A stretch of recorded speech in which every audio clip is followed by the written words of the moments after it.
Have you ever wondered what happens the very second the last footsteps fade from your grave?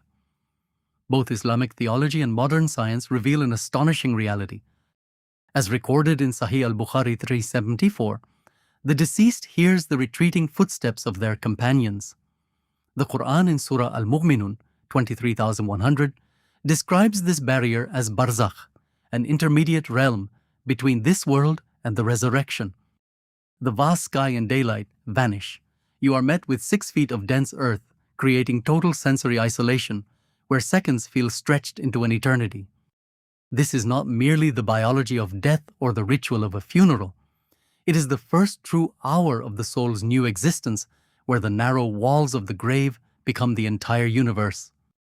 The transition from the open air into the narrow earthen grave, wrapped only in a simple white shroud, kafan, is the most jarring physical and spiritual shift. For decades, the body has moved through space, navigated rooms, walked under the sun, and felt the breeze. But as the last shovelful of dirt hits the grave, that freedom is extinguished. The silence is absolute. It is a silence that carries a weight of its own, a heavy, muffling stillness that presses against the ears. Within the soil of the grave, Qabr, resting in the earthen niche, lahad, the realization of this enclosure is the first true shock of barzakh. The earthen grave, sealed with stone and clay slabs, reveals its true nature. It is an absolute boundary between worlds. It is the definitive line between the world of the light and the world of the soil. As the minutes pass, the physical reality of the packed earth above begins to exert its influence. Lying directly against the cool earth with no coffin or wooden box, there is an immense reality to the thousands of pounds of soil pressing down. The subject is no longer a person in a room. They are a part of the earth's strata. Every movement of the ground above, every vibration from a passing vehicle or a distant footfall is transmitted through the soil as a low, dull thrum. The narrowness of the earthen grave is not a temporary waiting room. It is the anchor of your new existence in barzakh. The Prophet said in Musnad Ahmad 2402-83, "Verily, the grave has a squeeze. If anyone were to escape it, Sa'd ibn Mu'adh would have escaped it." Modern physics notes the sheer compressive force of settling soil. While a forensic expert might speak of the settling of the earth and the way gravity acts upon a fresh burial site, tradition speaks of something far more intimate and intentional. This is often described as the earth welcoming its inhabitant, a final physical hug that acknowledges the return of the body to its source. For some, this squeeze is said to be as gentle as a mother embracing her child. It is a comforting pressure, a spiritual reassurance that the body has returned to the cradle of the elements. It is the earth saying, "You are mine again." However, this squeeze carries a different weight depending on the state of the soul. In many narratives, it is a moment of intense pressure, a universal experience that no one escapes. It is the physical manifestation of the transition from a being of will to a being of consequence. Think of it as a spiritual calibration. Just as a diver must adjust to the pressure of the deep sea, the soul must adjust to the pressure of the grave. This squeeze is the first interaction between the physical remains and the spiritual residence. It is the point where the soul truly feels the confinement, not as a punishment, but as a fundamental law of this new dimension. The earth, which once provided the food, the water, and the ground to walk upon, now claims its due.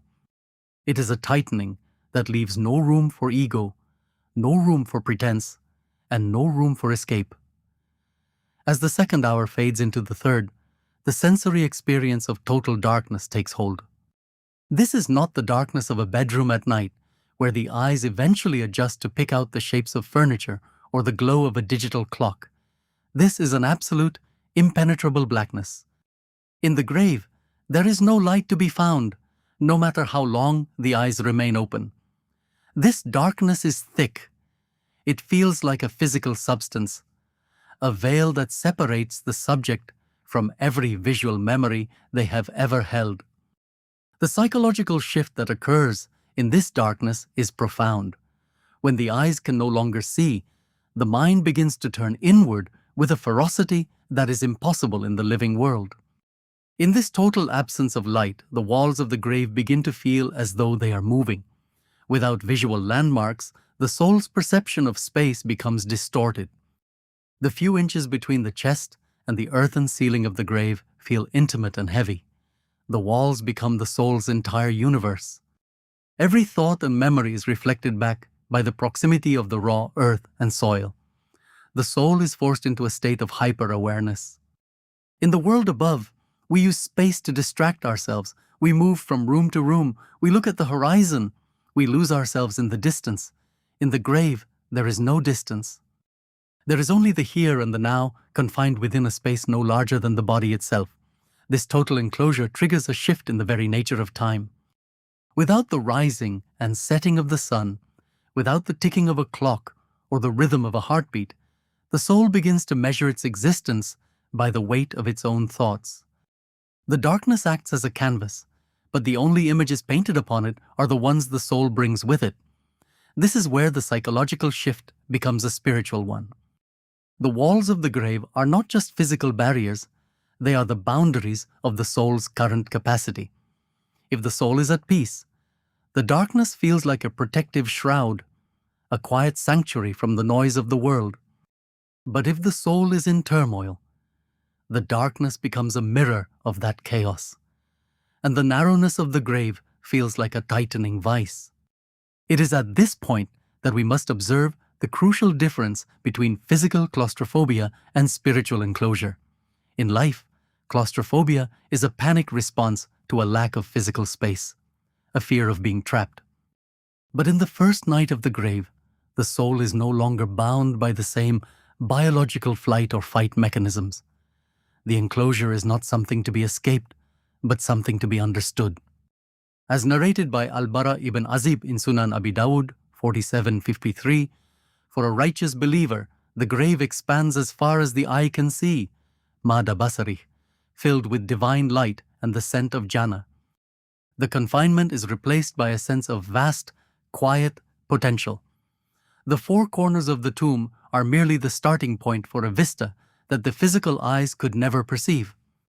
Conversely, for the soul burdened by regret, the enclosure remains literal and unforgiving.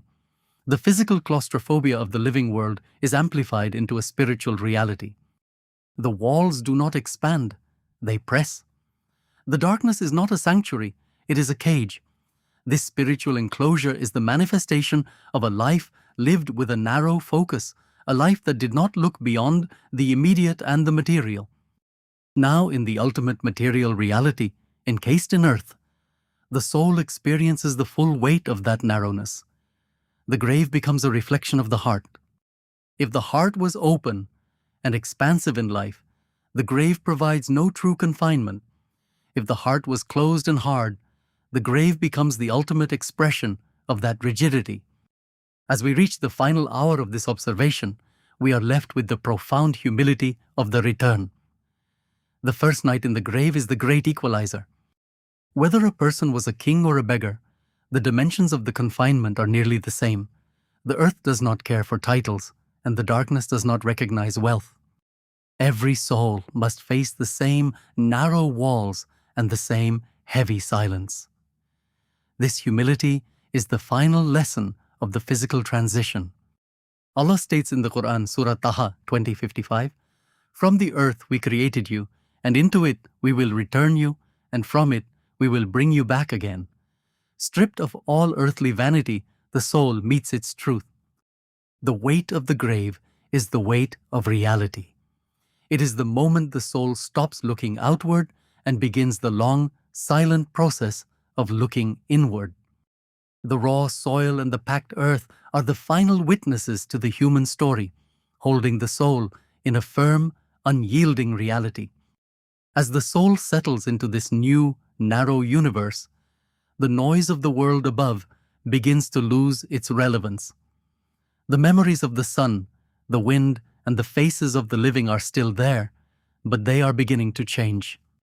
They are becoming the artifacts of a distant dream. The first night is not just about the body's rest, It is about the soul's realization that its environment has changed forever.